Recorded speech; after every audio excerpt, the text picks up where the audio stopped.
दधाना कर पद्माभ्या अक्षमाला कमंडलु देवी प्रसीदतु मयि ब्रह्मचारिण्यनुत्तमा। जय माता दी, जय श्री राधे कृष्ण। आप सभी का हमारे YouTube चैनल पे बहुत बहुत स्वागत है। आइए आज सुनते हैं माता ब्रह्मचारिणी की कथा। जो भी भक्त सच्ची श्रद्धा के साथ माता दुर्गा के 9 स्वरूपों का पूजन करते हैं, माता की आराधना करते हैं, व्रत को रखते हैं, माता उनके सभी इच्छाओं को पूर्ण करती है। ब्रह्मचारिणी माँ, ब्रह्म अर्थात तपस्या का आचरण करने वाली, इसलिए इन्हें तपस्विनी भी कहा जाता है। माता ब्रह्मचारिणी के एक हाथों में कमंडल और दूसरे हाथों में अक्षमाला है। माता ब्रह्मचारिणी ज्ञान और तप की देवी मानी जाती है। माता ब्रह्मचारिणी का पूजन करने से भक्त को धैर्य, ज्ञान और कठोर परिश्रम करने का गुण प्राप्त होता है। विद्यार्थियों को माता ब्रह्मचारिणी का पूजन अवश्य ही करना चाहिए।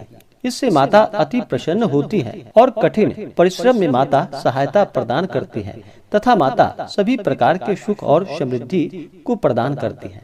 जो भी चैत्र नवरात्रि का व्रत करते हैं, उन्हें माता ब्रह्मचारिणी के पूजन के लिए इस दिन सुबह उठ करके नित्य क्रियाओं से निवृत्त होने के बाद गंगा नदी में या घर के नहाने के पानी में थोड़ा सा गंगा जल मिला करके स्नान करना चाहिए। शुद्ध वस्त्र धारण करके उसके बाद फिर आसन पर बैठ करके माता ब्रह्मचारिणी का पूरे विधि विधान के साथ पूजन करना चाहिए। सबसे पहले तो माता ब्रह्मचारिणी का जल से अभिषेक करें, उनके ऊपर पंचामृत चढ़ाएं। पंचामृत में दूध, दही, घी, मध और शक्कर इन वस्तु को डालकर पंचामृत बनानी चाहिए और माता को अवश्य ही अर्पित करनी चाहिए। माता को पंचामृत से स्नान भी करवाना चाहिए और भोग में भी माता को पंचामृत अवश्य ही चढ़ाना चाहिए। माता को पंचामृत से स्नान कराने के बाद शुद्ध गंगा जल से माता को स्नान करवाना चाहिए। उसके बाद फिर माता ब्रह्मचारिणी को सफेद वस्त्र अर्पित करनी चाहिए। उसके बाद माता को श्रृंगार की वस्तुएं अर्पित करनी चाहिए। माता का विशेष प्रकार से सप्तमी तिथि को और अष्टमी तिथि को माता का श्रृंगार किया जाता है विशेष प्रकार से, लेकिन प्रत्येक दिन भी माता को अवश्य ही श्रृंगार की वस्तुएं अर्पित करनी चाहिए। वस्त्र अर्पित करने के बाद उसके बाद फिर माता को अक्षत, चंदन, पुष्पों की माला माता को अर्पित करनी चाहिए। माता ब्रह्मचारिणी को गुड़हल और कमल का पुष्प अति प्रिय है और इसलिए इनकी पूजा के दौरान माता को इन फूलों को अवश्य ही अर्पित करनी चाहिए। माता को धूप और दीप दिखाने के बाद दूध से बने हुए मिठाई का भोग माता को लगाना चाहिए। फल आदि का भोग लगाना चाहिए। जो भी ऋतु फल मिल पाए, ऋतु फल माता को अवश्य ही अर्पित करनी चाहिए। माता को मिश्री और पंचामृत का भी आप भोग लगाए तो यह लाभकारी होता है। उसके बाद फिर नैवेद्य चढ़ाने के बाद फिर माता को जल से आचमनी करवाएं। उसके बाद फिर द्रव्य और दक्षिणा उन्हें चढ़ाएं। फिर पुंगी फल, तांबूल, लौंग और इलायची डाल करके माता को अर्पित करें। पुंगी फल यानी कि सुपारी को पुंगी फल कहा जाता है और तांबूल यानी कि पान पत्र माता को लौंग इलायची के साथ अवश्य ही अर्पित करनी चाहिए। उसके बाद फिर दुर्गा सप्तशती का पाठ करना चाहिए। दुर्गा सप्तशती पाठ का कथा श्रवण करना चाहिए। दुर्गा चालीसा आदि का पाठ करना चाहिए या श्रवण करना चाहिए। इससे माता अति प्रसन्न होती है। इसके बाद फिर माता की आरती करनी चाहिए। उसके बाद फिर पुष्पांजलि करनी चाहिए। इसी प्रकार से दूसरे दिन माता ब्रह्मचारिणी का सुबह और शाम के वक्त पूजन करना चाहिए, आरती करना चाहिए। इससे माता अति प्रसन्न होती है। माता ब्रह्मचारिणी से जुड़ी हुई कथा के अनुसार माता ब्रह्मचारिणी का जन्म भी पर्वतराज हिमालय के घर में हुआ था।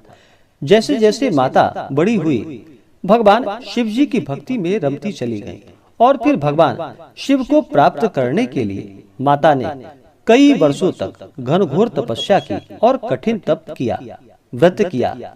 इस प्रकार से 1 शताब्दी तक माता फल और फूल को खाकर रही और तपस्या में लीन रही। उनकी भक्ति से सभी देवता प्रसन्न हुए और उन्हें मनोकामना पूर्ति का वरदान दिया। जो भी सच्ची श्रद्धा के साथ माता ब्रह्मचारिणी का पूजन करते हैं, इससे माता प्रसन्न होती है और अपने भक्तों को मनोवांछित फलों को प्रदान करती है। जो भी जातक नवरात्रि का व्रत करते हैं, उन्हें नवरात्रि के दौरान नियमों का पालन करना चाहिए। नवरात्रि के दौरान घर में चारों तरफ साफ सफाई अच्छी प्रकार से करनी चाहिए।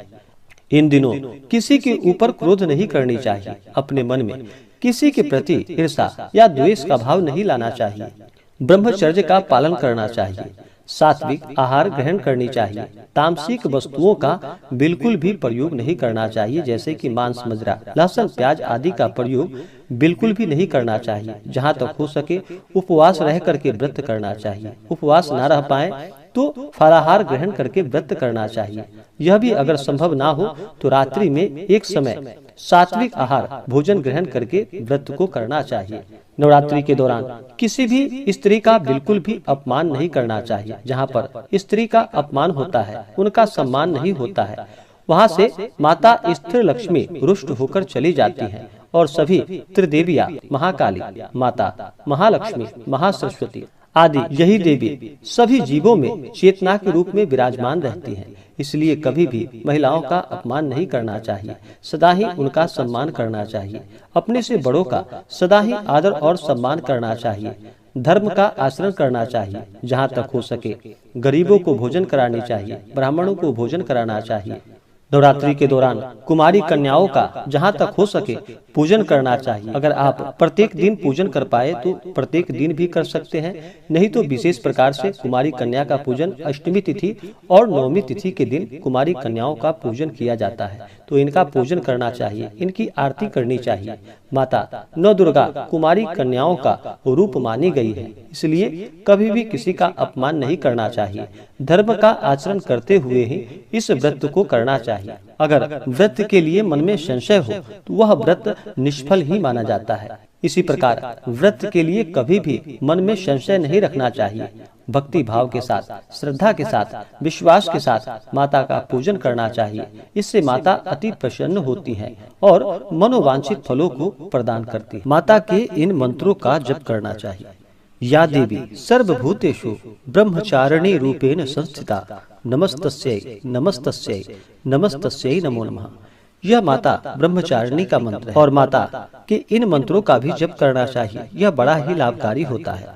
मंत्र ओम ऐम ह्रीम क्लीम चामुंडायै विच्चै, इन मंत्रों का जप करना चाहिए। या ओम श्री दुर्गा दिव्ये नमः, इन मंत्रों का नवरात्रि के दौरान अवश्य ही जप करना चाहिए। इससे माता अति प्रसन्न होती है और अपने भक्तों को मनोवांछित फल प्रदान करती है।